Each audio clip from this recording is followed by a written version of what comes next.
Hey, and welcome back to AZ Noob Gaming. So this is a beginner's guide to Blender, sort of. It's kind of some of the conglomerates that I use on a day-to-day basis with Blender, not in a professional sense, just in a hobby sense, and kind of some of the cool shortcuts to know and understand. And in order to be able to convey that, I have gotten an add-on that displays my mouse clicks and my keystrokes for the most part. They're not going to be 100% accurate because with certain combinations you just can't get it, but I will also try to the best of my ability to speak the keys that I'm pressing and take some time while I'm pressing them just so you guys can kind of mess around with them. So without further ado, big thanks to Info Gamer. He's got a Discord and a YouTube channel. If you haven't seen it, check it out. He has some amazing Unity tutorials specifically dealing with Photon 2. So it's a networking platform that it allows you to kind of tie in all the multiplayer game stuff into Unity, and he's got some really good tutorials on that. So if you haven't checked that out, check his link down below. I'll link also a link to the Discord, which is Info Gamer. If you've already got a Discord account, you can find it there. Without further ado, let's go through and rock this out, shall we? So I am starting here in the beginning Blender mode, right? This is your default view. So your default view is shown here. To change your views, you can click on this tab up here and select the different types of views. If you wanted to do a 3D view full, it would show you what it looked like full 3D. Right? If you wanted to see animation, this is the animation view, this is the compositing view, this is the default view. This is the view that you should be seeing for the most part when you boot up Blender. I'm going to just move this up a little bit and kind of work with the screens here to get them to where I like them just a little bit, because I like to see some of my values and have a little space to work with the floats and all of that. So here we are. What do? We've got Blender. We've got a cube that's sitting here.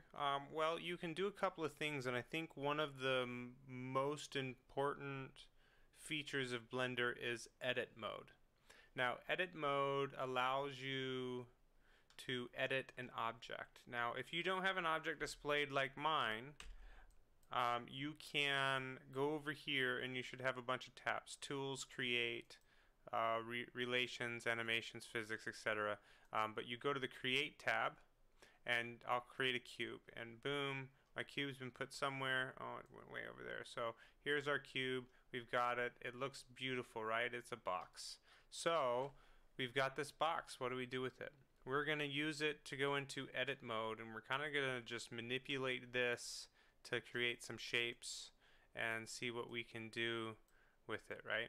So let's hit tab, and that'll bring you into edit mode. This is the glorious edit mode. Now, edit mode has a couple of functions that I find really handy. Whether you want to select a vertex, you want to select your edge, or you want to select your face, it will all determine on this. So if I wanted to just delete a particular face, I have my face selection here, and then I would right click onto a face, and let's say I just wanted to bring this down a little. I want to just scale it down a little bit. I want it to be a nice little box. You can do it that way, right?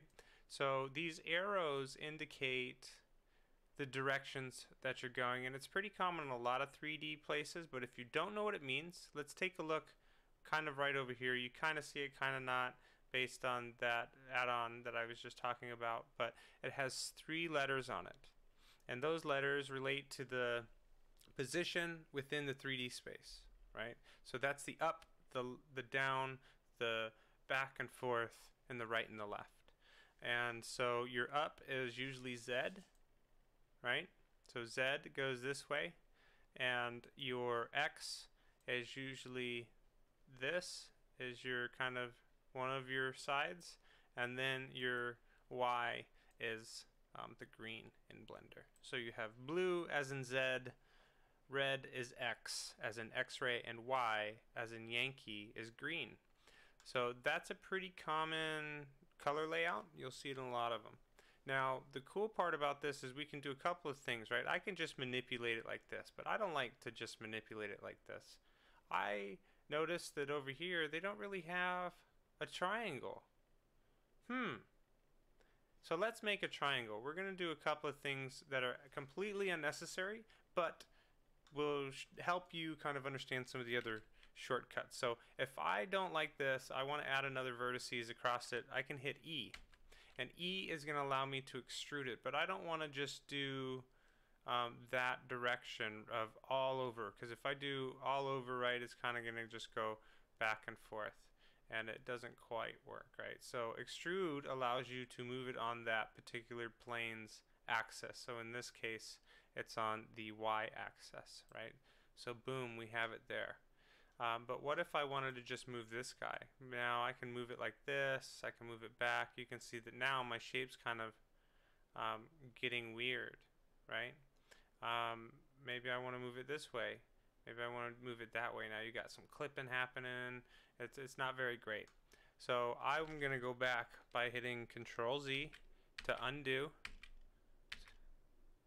Go all the way back to my regular shape. Now we've got my square back again, and it's back. I want to make a triangle, but I want to make a little funky one. So what I can do is do what's known as it's called a loop cut or a loop and slide. So I want to change and put a couple of squares on this. I don't necessarily want to add a bunch of subdivisions, and subdivisions are these. If you hit here to tools, you hit subdivide, right? And boom, now it's changed my mesh for 4 phases. So now I select this one. This is different than this guy. This guy will go out this way, right? Let's say I want to extrude just that. Now I've got a funky little shape. So I hit E to extrude it again, and now I've got this extra face. Let's say I want to do that one now. Now extrude I use a lot when I want to start making kind of planes or something, if I want to move it down or left, and then I can kind of bring it out again. That kind of looks like an air duct, right? So that could be an air duct for a game model, or you're trying to do some sort of thing. I don't know, but I'm gonna hit Control Z again to get us back to that cube. Take off that subdivide, but I don't want to do a subdivision. I just want to put one line down the middle. So, but I want it concurrent across the whole thing. So I am going to do loop cut and slide right here, and it creates this. Or you can go Control R. So we're going to do Control R, and now we have that same feature, right? So the beauty of this loop cut and slide is, first I've got to choose which direction I want to go, and this isn't really showing you the best of the best.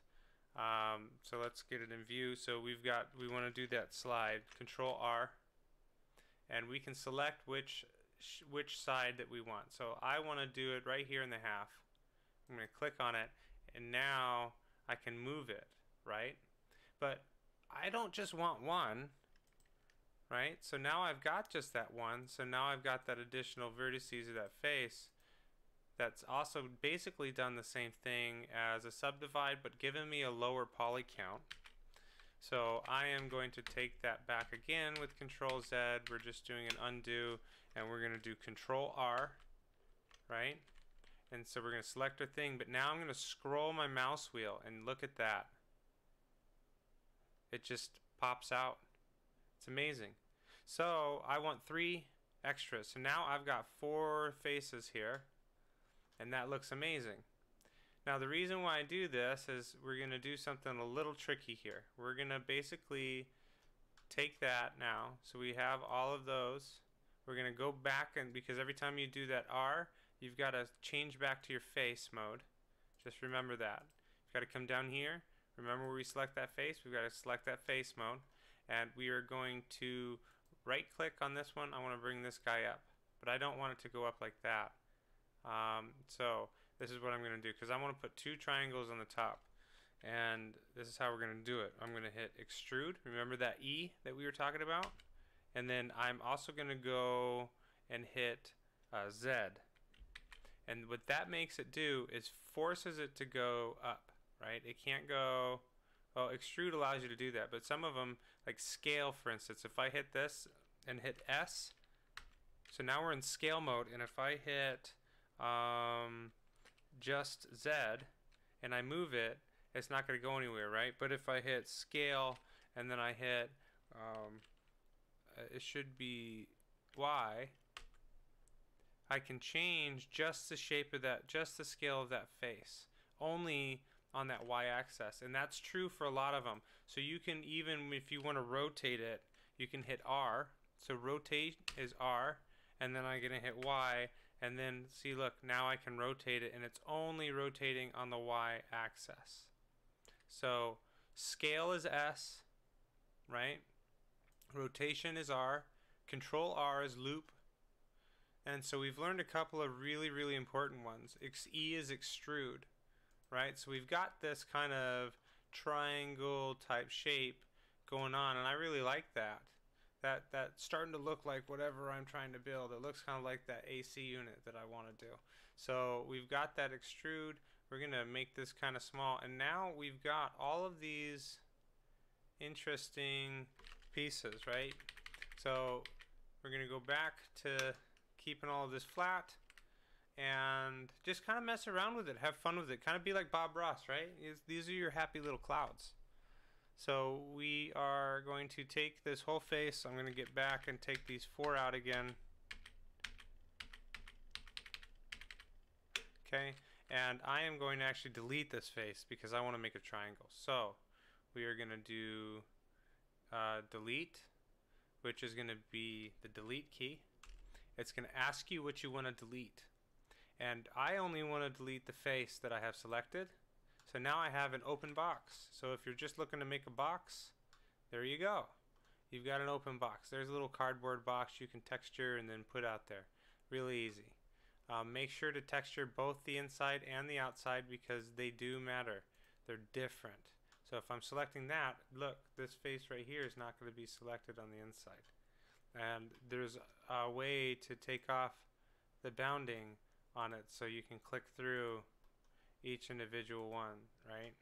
If I want to click on a particular one, that's that face. So there's a way to separate them all. Either way, here we are. We've got this box. I'm going to take my point tool now, so I'm going to come down here, hit my point tool right here, and I am going to select just this point, and holding down shift I'm going to select this point.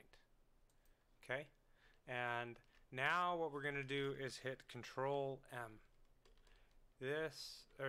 Alt M.